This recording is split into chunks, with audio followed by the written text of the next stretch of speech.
हाँ, तो computers first year बच्चे, लास्ट जो हमने कंप्लीट किया था वो effect of heat and temperature on resistance किया था। अब हमारा जो आज का टॉपिक है that is the Kirchhoff law DC circuit में। ये बहुत इंपॉर्टेंट है, जो अब आप आगे इलेक्ट्रॉनिक्स पढ़ेंगे उसमें भी बहुत इंपॉर्टेंट है, ठीक है। तो किरचॉफ लॉ जो है, किरचॉफ एक जिसने इसको साइंटिस्ट ने सर्च किया था, ठीक है, उसी के नाम पे है किरचॉफ, ठीक है। तो उसके दो लॉज हैं आपके, ठीक है। एक लॉ तो है आपका, बहुत ज़्यादा नहीं खींचेंगे इसको, ठीक है, केवीएल एंड केसीएल। न्यूमेरिकल्स पे ज़्यादा ध्यान दूंगी मैं इसके, ठीक है। KVL and KCL. K is your Kirchhoff voltage law, right? And KCL is your Kirchhoff current law. Kirchhoff current law. Kirchhoff current law. These are your two laws. तो एक लॉ तो है आपका करंट के लिए और एक लॉ है आपका किसके लिए, वोल्टेज के लिए। तो सबसे पहले हम केसीएल के बारे में पढ़ते हैं। केसीएल क्या कहता है? केसीएल ये कहता है कि किसी भी जंक्शन से, किसी भी इलेक्ट्रिकल सर्किट के किसी भी जंक्शन से टोटल जो अलजेब्रिक सम है करंट का वो क्या होता है, ज़ीरो होता है, ठीक है। इसका मतलब मैं आपको बताती हूँ। At any node or junction in an electrical circuit the algebraic sum of current is zero. I am writing this, just hold on. देखिएगा बच्चे, समझिएगा।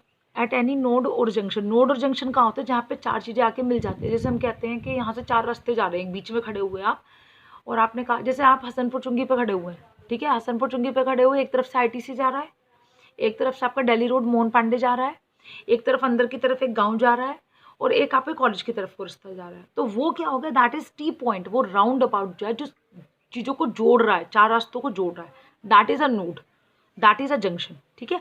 तो किसी भी नोड और जंक्शन पे किसी भी इलेक्ट्रिकल सर्किट में जो टोटल करंट होते हैं, टोटल करंट का जो जोड़ होता है, योग होता है, वो क्या होता है, ज़ीरो होता है। तो जैसे आप इसमें देखिएगा, यहाँ से ये देखिए, आप देखिएगा टोटल करंट क्या है, इस जंक्शन से कुछ तो करंट आने वाली है, कुछ जाने वाली है। तो देखिए, ये जो आपने इसको मान लिया आउटगोइंग, I2 करंट क्या है, आउटगोइंग। इसी तरह I4 भी क्या है, आउटगोइंग, जाने वाली। इनकमिंग, आने वाली कौन सी है, I1 और I3। अगर आप एक तरफ को जाने वाले को प्लस मान रहे हो तो आने वाले को माइनस मानना पड़ेगा, और अगर आप जाने वाले को प्लस मान रहे हो तो आने वाले को माइनस मानो, मतलब एक को प्लस और एक को माइनस मानना पड़ेगा, ठीक है। तो I2 प्लस I4 फिर क्या हो जाएगा, माइनस I1 माइनस I3। और मैंने क्या कहा, सम ऑफ करंट इज ज़ीरो किसी भी एक सर्किट में। तो ये क्या हो जाएगा, I2 plus I4 minus I1 minus I3 equal to zero.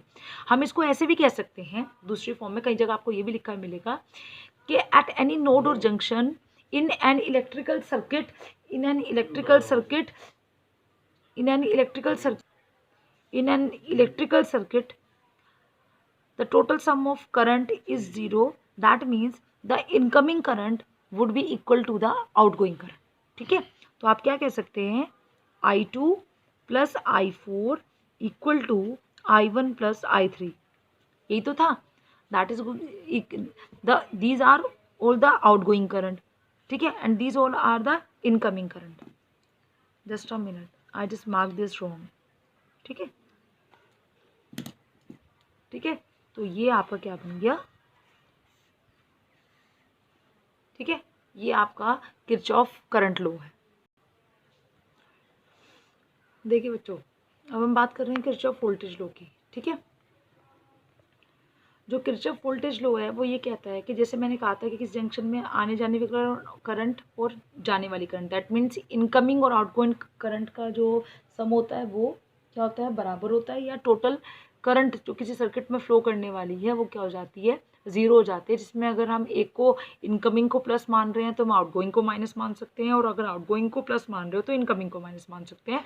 तो टोटल हमें वैल्यू को ज़ीरो दिखाना है, ठीक है। इसी तरह हम इसके अंदर कह रहे हैं कि algebraic sum of the potential drop, potential मतलब V इक्वल टू IR।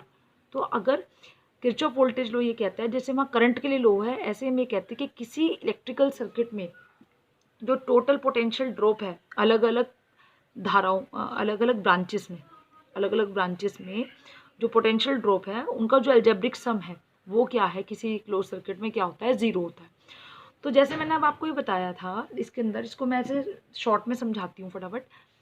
जैसे मैंने आपको बताया कि पैरेलल में आपकी वोल्टेज इक्वल होती है और सीरीज़ में आपका क्या होती है, सीरीज़ में आपकी करंट बराबर होती है, यही बताया था ना। तो अब हम क्या करेंगे इसके अंदर, तो जैसे आपका पैरेलल में वोल्टेज, ये वोल्टेज इस पूरी ब्रांच के बराबर है, मतलब अगर मैं कहूँ V, R1 के अक्रॉस वोल्टेज क्या होगी V1, ठीक है, और R2 के अक्रॉस वोल्टेज क्या होगी V2, ठीक है, और V1 प्लस V2 किसके बराबर होगी V के, क्योंकि ये पूरा इसके क्या है पैरेलल है। Getting my point. उसके बाद हमारा क्या आता है, उसके बाद हमारा जो नेक्स्ट आता है, जैसे आपने कहा कि यहाँ से आपने वोल्टेज अप्लाई की और ये क्या है आपकी करंट है, ये करंट, ये पूरा सीरीज सर्किट है, ये करंट आपकी यहाँ पहुँच जाएगी, तो सीरीज़ में करंट बराबर होती है, तो ये भी सीरीज़ में, ये भी सीरीज़, तो जितनी करंट यहाँ से आ रही है वो सारी सीरीज़ में ही रहेगी, ठीक है। तो अब अगर जब मैं इसके लिए इक्वेशन को सॉल्व करूँ, जैसे मैंने कहा कि टोटल जो EMF है डिफरेंट ब्रांचेस में वो क्या हो जाएगा, क्लोज सर्किट में क्या हो जाएगा, 0 हो जाएगा। तो क्या हो जाएगा V, अब ये यहाँ से प्लस से चला तो ये पोलैरिटी क्या रही, आपका जो रजिस्टर होता है वो हम ऐसे मान लेते हैं, ये प्लस माइनस, क्योंकि इलेक्ट्रॉन हमेशा हायर पोटेंशियल से लोअर पोटेंशियल की तरफ मूव करता है, तो ये प्लस माइनस, ये प्लस माइनस, ठीक है। तो अब देखो EMF निकालना है, EMF मतलब वही आपकी वोल्टेज हो गई, पोटेंशियल ड्रॉप या EMF एक ही बात है। V बराबर किसके होता है IR के, तो आपको हर बार जब भी KVL लगाना है तो आपको हर बार क्या कैलकुलेट करना है, V equal to IR calculate करना है। तो पहले तो मैं इसके लिए कैलकुलेट कर रही हूँ, तो यहाँ से चली V, अब यहाँ पे देखिए माइनस, प्लस से माइनस की तरफ जा रहा है ना, प्लस से माइनस की तरफ गया, तो प्लस से माइनस, माइनस साइन, ठीक है, माइनस क्या हो जाएगा, करंट क्या है I, ठीक है, और ये क्या है R1, ठीक है। फिर चले आप नेक्स्ट चले इस वाले में, फिर क्या होगा प्लस से माइनस, फिर माइनस क्या हो जाएगा, EMF केयर से क्या हो जाएगा वही V इक्वल टू IR2 और टोटल इक्वल टू 0।